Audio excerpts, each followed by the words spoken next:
गर्मी होता, हमरा ठंडा पिए के बा। अब नाती राती के कुछ मंगी हम कह देबा।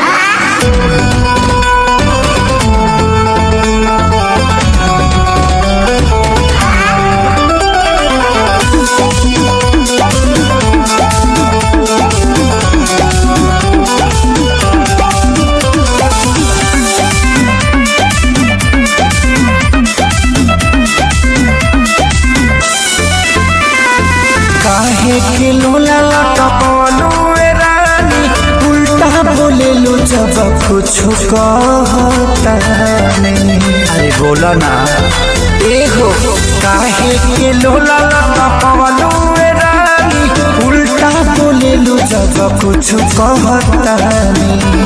हटियो ना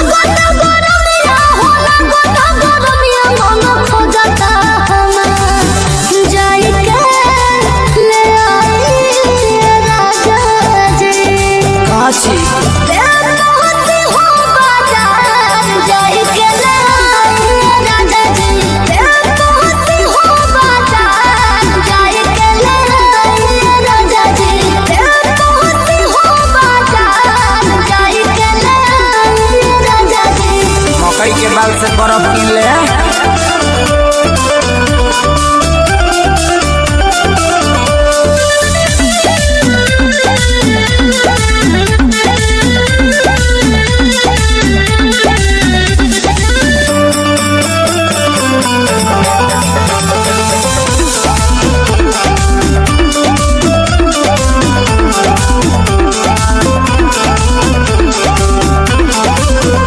पता बाटे की दिक्कत बाबा, नींबू पानी के लेला सहारा। अच्छा कागजी ली है कागजी, हमसे ना पियल जाई। जोने बोले कंजूस सैया, ना करो से होए लड़ाइया। मैं होने के बात पे कोई विचार। हाँ ना जाई के ले आई राजा जी, रहे दे।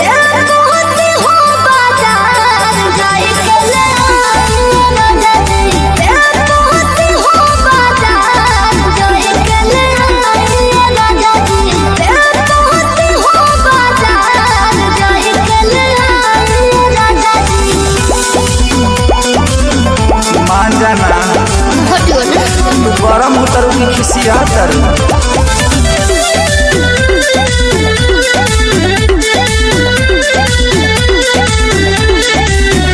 जीत कहना कहीं बतिया न तू बुझतारू। सुनतारू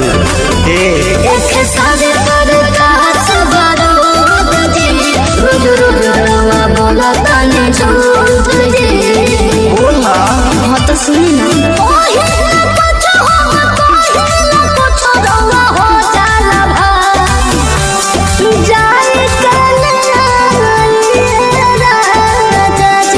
दिक्कत बा